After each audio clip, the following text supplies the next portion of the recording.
Chapter 8. The Shulamites' land restored.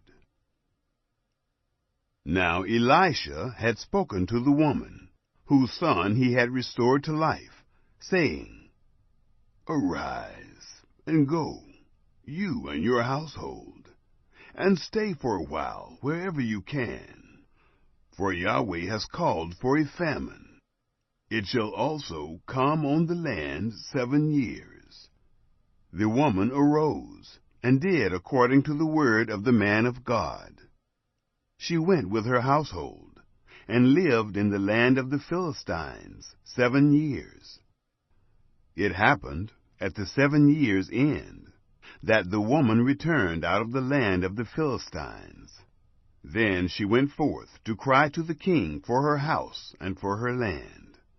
Now the king was talking with Gehazi, the servant of the man of God, saying, "Please tell me all the great things that Elisha has done." It happened, as he was telling the king how he had restored to life him who was dead, that behold, the woman whose son he had restored to life cried to the king for her house and for her land. Gehazi said, "My lord, O king, this is the woman, and this is her son, whom Elisha restored to life." When the king asked the woman, she told him. So the king appointed to her a certain officer, saying, "Restore all that was hers, and all the fruits of the field, since the day that she left the land, even until now." Hazael murders Ben-Hadad. Elisha came to Damascus, and Ben-Hadad, the king of Syria, was sick. It was told him, saying, "The man of God has come here." The king said to Hazael, "Take a present in your hand, and go.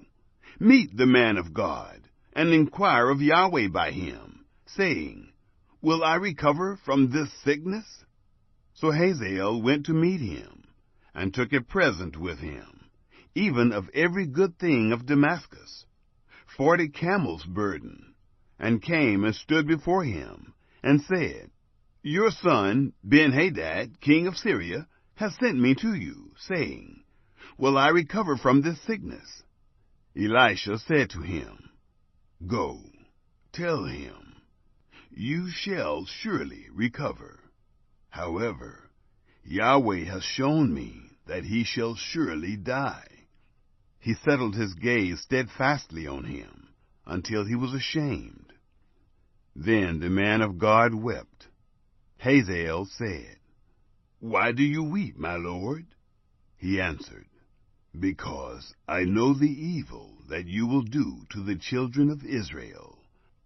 You will set their strongholds on fire, and you will kill their young men with the sword, and will dash in pieces their little ones, and rip up their women with child." Hazael said, "But what is your servant, who is but a dog, that he should do this great thing?" Elisha answered, "Yahweh has shown me that you will be king over Syria." Then he departed from Elisha, and came to his master, who said to him, "What did Elisha say to you?"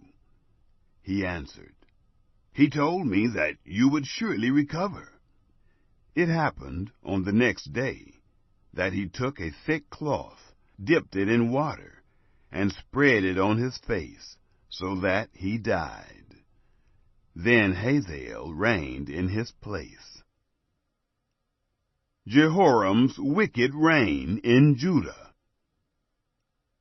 In the 5th year of Joram, the son of Ahab, king of Israel, Jehoshaphat being king of Judah then, Jehoram the son of Jehoshaphat, king of Judah, began to reign. He was 32 years old when he began to reign. He reigned 8 years in Jerusalem. He walked in the ways of the kings of Israel, as did the house of Ahab, for he had the daughter of Ahab as wife. he did that which was evil in the sight of Yahweh. However, Yahweh would not destroy Judah, for David his servant's sake, as he promised him to give him a lamp for his children always. Edom and Libnah revolt. In his days, Edom revolted from under the hand of Judah, and made a king over themselves. Then Joram passed over to Zair, and all his chariots with him, and he rose up by night, and struck the Edomites who surrounded him, and the captains of the chariots. And the people fled to their tents.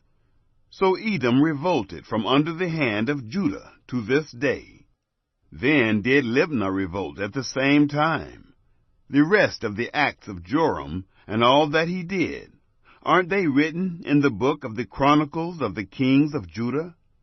Joram slept with his fathers, and was buried with his fathers in the city of David. And Ahaziah, his son, reigned in his place. Ahaziah reigns wickedly in Judah. In the 12th year of Joram, the son of Ahab, king of Israel, did Ahaziah, the son of Jehoram, king of Judah, begin to reign. 22 years old was Ahaziah when he began to reign, and he reigned 1 year in Jerusalem. His mother's name was Athaliah, the daughter of Omri, king of Israel. He walked in the way of the house of Ahab, and did that which was evil in the sight of Yahweh, as did the house of Ahab. For he was the son-in-law of the house of Ahab. He went with Joram, the son of Ahab, to war against Hazael, king of Syria, at Ramoth-Gilead, and the Syrians wounded Joram. King Joram returned to be healed in Jezreel of the wounds which the Syrians had given him at Ramah, when he fought against Hazael, king of Syria. Ahaziah, the son of Jehoram, king of Judah, went down to see Joram, the son of Ahab, in Jezreel, because he was sick.